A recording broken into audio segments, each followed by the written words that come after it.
আপনারা জানেন জান্নাতের মধ্যে একটা মাহফিল হবে, সেমিনার হবে। সেখানে আল্লাহ জান্নাতীদেরকে নিয়ে একটা মাহফিলের আয়োজন করবেন। জান্নাতি শ্রোতা হবে আর বক্তা হবে তিনজন। প্রথমে বিশেষ বক্তা হিসেবে থাকবেন হযরত দাউদ আলাইহিস সালাম। দাউদ আলাইহিস সালামের উপর কুরআন নাজিল হয় নাই, দাউদ নবী কোনোদিন কুরআন পড়েও নাই। তারপরেও আল্লাহ সেদিন তাকে ইলম দিবেন, তিনি দাউদ নবী সূরা তোহা থেকে তেলাওয়াত করবেন। তাফসীরে এসেছে দাউদ নবী যখন কুরআন থেকে তেলাওয়াত করবেন তার একটা গলা থেকে, একটা কণ্ঠ থেকে 80 রকম সুর বের হতে থাকবে। জান্নাতীরা দাউদ নবীর কণ্ঠে তেলাওয়াত শুনে তো পাগল, বলবে আল্লাহ কি তেলাওয়াত শুনতেছি, আমরা তেলাওয়াত শুনে শুনে জান্নাতে থাকতে চাই, আর কিচ্ছু চাই না।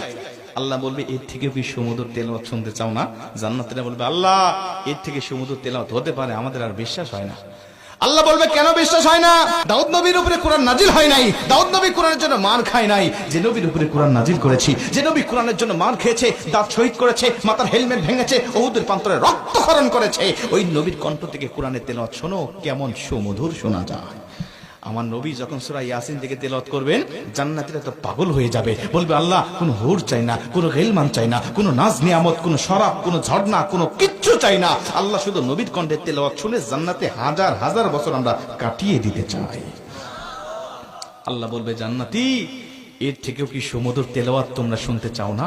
জান্নাতীরা বলবে আল্লাহ এর থেকে সুমধুর তেলাওয়াত হতে পারে, এটা আমাদের আর বিশ্বাসই হয় না। জান্নাতীরা কেন বিশ্বাস হবে না বলো? আমার নবীকে কণ্ঠ দিয়েছি আমি আল্লাহ নিজে, আমার দাউদকে কণ্ঠ দিয়েছি আমি আল্লাহ নিজে, কিন্তু আমার গলায় কত কণ্ঠ রেখে দিয়েছি জানো না? আমি আল্লাহ নিজের কণ্ঠকে ওজার করে এখন তোমাদেরকে সূরা রহমান থেকে তেলাওয়াত করে শোনাতে চাই। আমার আল্লাহ সেদিন টান দিবেন সূরা রহমান থেকে, আর রহমান বলবেন না, তিনি আনার রহমান বলে টান দিবেন। আমি রহমান, যে রহমানের কথা দুনিয়াতে তোমরা শুনেছ, যে রহমানের ভয়ে দুনিয়াতে পাপ থেকে বিরত ছিলে, যে রহমানের ভয়ে তাহাজ্জুদের রক্তে দাঁড়িয়ে চোখের পানি বিসর্জন দিয়ে নামাজ আদায় করেছ, যে রহমানের ভয়ে সারাটা দিন রোজা রেখেছ, যে রহমানের ভয়ে তোমরা সত্যের পক্ষে চলেছ, ওই রহমান